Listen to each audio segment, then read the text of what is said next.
મહેસાણાના વાળીનાથ ધામમાં ભવ્ય પ્રાણ પ્રતિષ્ઠા મહોત્સવ ઉજવાઈ રહ્યો છે ત્યારે વાળીનાથ ધામના 14મા ગાદીપતિ મહંત શ્રી જયરામગીરી બાપુએ વીટીવી ન્યૂઝ સાથે ખાસ વાત કરી।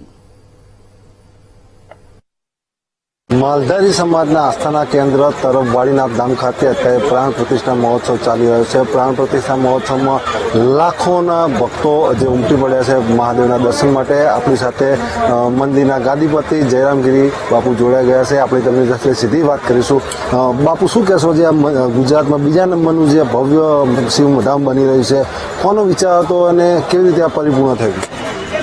વાળીનાથ મંદિર તરફ વિચારની વાત કરીએ તો પરમ પૂજ્ય મહંત શ્રી બલદેવગીરીજી મહારાજ જેઓ 12 વર્ષની ઉંમરે અહીંયા ગાદી પર વિરાજમાન થયા અને 88 વર્ષ સુધી આ ગાદી ઉપર મહંત તરીકે ફરજ બજાવીને 2021ની અંદર બ્રહ્મલીન થયા અને એમનો જ વિચાર હતો કે એક સરસ મજાનો શિવધામ અહીંયા બને, પણ એની ગરિમા જળવાઈ રહે કે જે આપણું જ્યોતિર્લિંગ સોમનાથ છે એ સોમનાથ જ્યોતિર્લિંગની ગરિમા જળવાઈ રહે અને એના હાઇટથી થોડું હાઇટમાં નીચો હોવો જોઈએ અને જ્યોતિર્લિંગ છે એટલા માટે એટલે એવા વિચાર કરીને જ્યારે સેવકો સમક્ષ રજૂ કર્યો અને 2011ની અંદર આનો શિલાન્યાસ પૂજન કરવામાં આવ્યું અને 14 વર્ષ સુધી આ મંદિરનું કામ ચાલ્યું છે।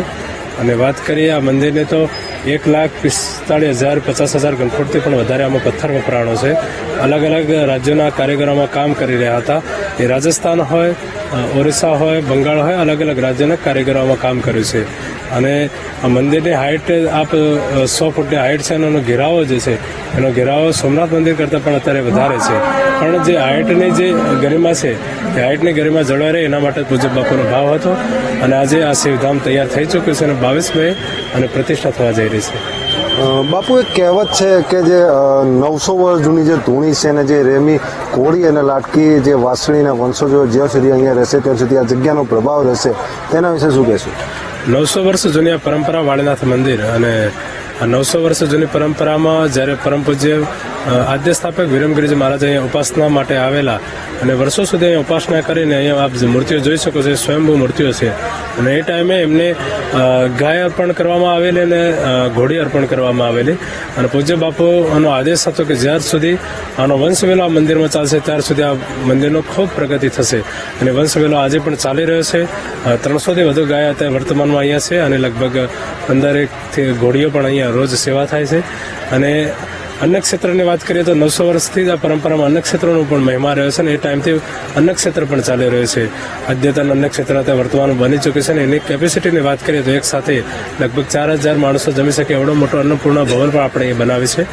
ભવિષ્યમાં અહીંયા ગુરુકુળની સ્થાપના થવાની છે, એનું પણ ખાતમુહૂર્ત હમણાં થઈ ચૂક્યું છે અને બીજા પણ સેવકો ભક્તજનો અહીંયા રહેવા માટે વ્યવસ્થા એ પણ અહીંયા તૈયાર થઈ ચૂકી છે। એટલે ભવિષ્ય માટે જે યાત્રાધામ તરીકે અહીંયા વિકસિત થઈ રહ્યું છે, બધી જ પ્રકારની વ્યવસ્થા અહીંયા થઈ ચૂકી છે। અહીંયા જે 1100 કુંડી જે યજ્ઞ હતા તેમાં 15,000 જેટલા યજમાનો જે આહુતિ આપવાના છે અને જે એક વર્લ્ડ ગિનિસ બુકમાં જે રેકોર્ડ બનવા જઈ રહ્યો છે તેના વિશે શું કહેશો? અતિરુદ્ર મહાયજ્ઞ બહુ બધી જગ્યાએ થતા હશે અને 1100 કુંડાત્મક અતિરુદ્ર અને 15,000 યજમાનો એની અંદર બેસીને આહુતિ આપવાના હોય, આ એક વિશેષ પ્રકારનો રેકોર્ડ છે ને આજ સુધી આવો રેકોર્ડ બન્યો નથી ને આપણા ગુજરાત માટે પણ આ ગૌરવની વાત છે કે આવડો મોટો યજ્ઞ વાળીનાથ મંદિરમાં થવા જઈ રહ્યો છે।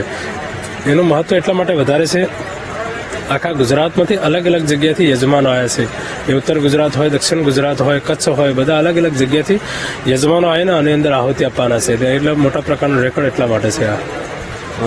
આ હતા જે તરફ વાળીનાથના જે મહંત છે ગાદીપતિ જયરામગીરી, તેમના કહ્યું અત્યારે જે અતિરુદ્ર મહાયજ્ઞ ચાલી રહ્યું છે તેમાં 15,000 યજમાનો સૌથી વધુ આહુતિ આપશે અને જે એક વર્લ્ડ રેકોર્ડ બનવા જઈ રહ્યો છે, તેમજ જે ઉત્તર ગુજરાતનું જે વાળીનાથ ધામ છે એક આસ્થાનું કેન્દ્ર બની રહેશે અને આ વાળીનાથ ધામ દ્વારા લોકોનો સર્વાંગી વિકાસ થનાર છે।